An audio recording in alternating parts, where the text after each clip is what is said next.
Shalom, shalom. We the Hebrew Israelites. We come here week in and week out to prophesy the downfall of this wicked-ass society known as Babylon according to the scriptures. Alright, we out here to wake up you so-called Negroes, Latinos, and natives, that you're the true Hebrew Israelites that the Bible speak of, alright, and that you're the children of the Most High. Alright, before we do anything, we want to give infinite honors to Yahweh, Ba'ashem, Yahushua, Ba'ashem, Rakakadash. Alright, Nathan Mashnakabala has a Koyim Shah Yasharala, which gives the honors to the elders of Israel, which are the elders of the Apostle Great Millstone, and Shalom Wahabla Bakir Shah Yasharala, which is peace and love to the elect of Israel. Right. Alright, we just gonna hop right into it through the spirit. Alright. Now we're gonna get into salvation. It's salvation for everybody and to Gentiles. Alright. Through the spirit, man. We're gonna let it flow. Somebody give me the definition of the word salvation. Because what you have to understand when you're speaking of salvation, something has to pose an imminent threat to you for you to be saved out of that situation. Okay? So being and having salvation reached out to you, first of all, something has to be threatening you. You know what I'm saying? Something has to be threatening you. Give me the definition for salvation. It says preservation or deliverance from harm. From harm. Go ahead. Ruin or loss. There you go. Lost. You know what I'm saying? The state of the nation of Israel right now, we in a state of loss. Right. Like when you go to a variety of scriptures, Isaiah, Lamentations, our land is desolate. Right. So therefore it's considered as a loss. All right, watch this. Now, we're going to go to the captivities of Israel. Okay? This is Ezekiel 36 and 12. Somebody grab me that real quick, Baba Bishah.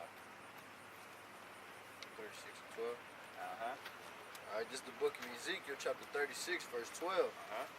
Yeah, I will cause men to walk upon you, even my people Israel. Right. And they shall possess thee, and thou shalt be their inheritance. Right. And thou shalt no more henceforth bereave them of men. There you go. So, that's one captivity of Israel. Okay, here we got Egypt, 400 years. What did Yahweh Shem Yahushua do then? Moses. Okay, so he had Moses was the mediator to that captivity. All right, so we see that somebody had to be saved from what? Being slaves, being in slavery. All right, but that's the nation of Israel. That was 400 years. In the book of Judges, for 8 years, we was under slavery of the Cushites. Pray to Yahweh Shem Yahushua, got delivered. Moab, 18 years, in the book of Judges. The Canaanites, 20 years, in the book of Judges. The Midianites, 7 years, in the book of Judges. Ammon, 18 years. The Philistines, 40 years. The Assyrians, 70 years. Okay? The Babylonians, 70 years.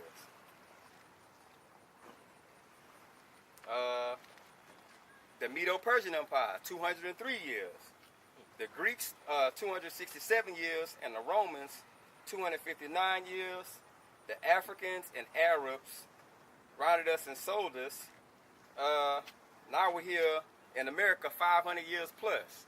But what you see is every time captivity and when we needed to be saved or we needed salvation, well, who was it? Show me one instant where you had heathens sold and the Most High rounded them up and saved them in the scriptures. You know what I'm saying? Show me one instant where any heathens went through a major captivity and they called on Yahweh Shem Yahushua and he saved them out of that captivity. Okay? So, y'all got something y'all want to write? Go ahead. All right, this Exodus 14 and 13. And Moses said unto the people, fear ye not, stand still and see the salvation of Yahweh Shem Yahushua, Right. which he will shew to you today. Right. For the Egyptians whom ye have seen today, ye shall see them again no more. Right. Yahweh Shem Yahushua shall fight for you, and ye shall hold your peace. Right. All right. And when you look at it, all these only the nation of Israel has always been led into captivity. All right. That's why the nation of Israel always basically call on Yahweh Shem Yahushua. Right. Because if you look at the state of these other these nations, why would they have to call on the Lord if they was held on high, or if they was set up to be on high? You know, they Right. have everything. These heathens don't have loss right now. Right. You know why? Because they're over us. Right. So it was always to Israel. Somebody grabbed me. It shall no longer be said about the children of the north. That's in Jeremiah, I think it is. Jeremiah. But the children that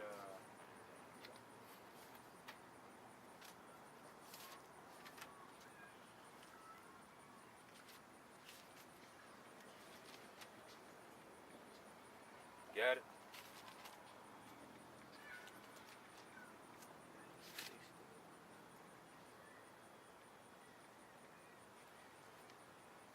Oh, Jeremiah 16. Yeah.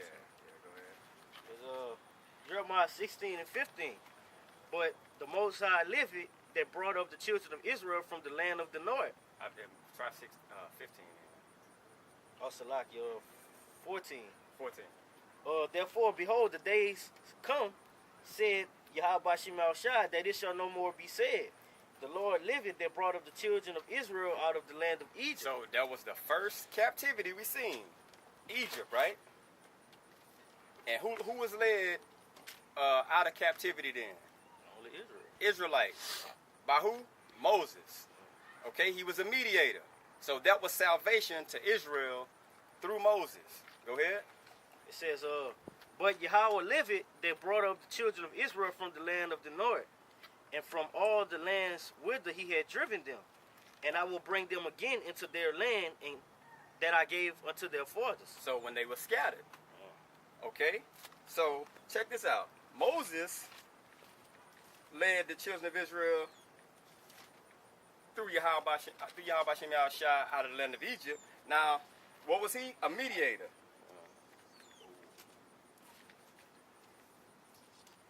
Okay? So now we have to have that same middle passage, because you think about when Moses was like, they were like, well, let us speak to him. Nah, then it was they seen what was going on. It was like, nah, we gonna speak to you to speak to him for us. God. And that was that middle passage. You know what I'm saying? That was the passage to salvation. Okay. Right. Let me get 1 Timothy 2 and 5. Because you have to understand, bro, all these things are basically rewritten. We're basically living the same way it was in Egypt. That's why when you read in Romans the 9th chapter and you go down, it tells you, look here, this is what it is. Okay? The same way we raised up Pharaoh, it's the same way we're going to raise up Esau to do the same thing, to be their whipping stick. You know what I'm saying? And then, go ahead, you got it? 2 Timothy? I got it. Go ahead. 2 Timothy? Yeah. First Timothy 25, huh? Yeah, right. All right, 1 Timothy chapter 2, verse 5. For there is one power and one mediator between the Most High and men. Right. The man Hamashiach Yahushua. And that's the mediator. Okay, you have Moses, the mediator, and then when you go back to Jeremiah, it said, it shall no longer be said, the Most High brought you from the Egypt, but now he brought you from the land of the north, North America, and everywhere you were scattered to. Okay? That's salvation to the same people. You cannot go into that and say, well, look, now Gentiles are in that also. They wasn't around in Egypt. They wasn't being delivered in Egypt from bondage. You know what I'm saying? Go ahead, point. This I'm gonna bring out just an account to show you that whenever we went into slavery, the Lord, and this gonna cut the Gentile thing, because you have fucking heathen pastors. This goes to show you, every time we was delivered, Yahweh Shem Yahushua raised up a man of the tribes. Right. This Judges 3 and 15, it says, but when the children of Israel cried unto the Lord raised up them a deliverer, Ehud the son of Gerah, a Benjamite, a man left-handed, And by him the children of Israel sent a present unto Eglon, the king of Moab. Right. You know, under that specific captivity. Right. You know, so the Lord always raised up mediators of the tribes. Right. You know, you never had no Edomite pastor that Jesus the word that could break down the scriptures. Right. No, the Lord never dealt with heathens. Right. So the only way he dealt with heathens, it was to do what? Rule over us. Rule over us. You know what I'm saying? And that was punishment. And what happened every time they ruled over us? We called on the name of Yahweh Shem Yahushua, and we was delivered. That's salvation. Let me get Luke 68, 168, 71. You know what I'm saying? And that was the deliverance. Okay? He was always delivered, but it was always men that he instilled his word into to deliver those, you know what I'm saying? And let those people know this is warning. This your enemy. Okay? Now you're woke. You're going to get it. Or you're not. You know what I'm saying? Somebody pre? I got the scripture you're talking about. What's that? Luke. Okay, go ahead. All right, this is Luke chapter 1, verse 68. Blessed be the Lord, power of Israel. Of Israel. Right. For he hath visited and redeemed his people, Right. and hath raised up an horn of salvation for us Yahushua. in the house of his servant David. His servant David. When it says house, that means that same bloodline. Okay? You can back that up with Numbers 1 and 18. Okay? So when it says house, it means he came directly from that seed line, that chosen seed line, and he raised them up for what? As he spake by the mouth of his holy prophets, Right. which have been since the world began, Right. that we should be saved from our enemies. From our enemies, because enemies, what do you know about enemies? They pose an imminent threat to you. Okay? We know right now we cannot physically fight Esau. So what do we need? Someone to save us out of this situation.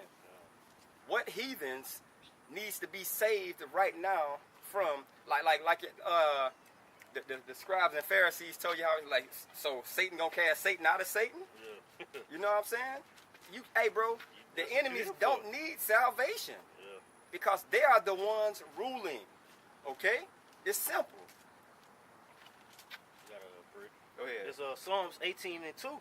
It says, Yahweh Shem Yahushua is my rock and my fortress and my deliverer, my power, my strength, in whom I will trust. Right. My buckler and the horn of and the horn of my salvation and my high tower. Right. All right, and that's what we have. Salaki, I'm gonna read down 3. It says, I will call upon Yahweh Shem Yahushua, who is worthy to be praised. So shall I be saved from mine enemies. Right. You know?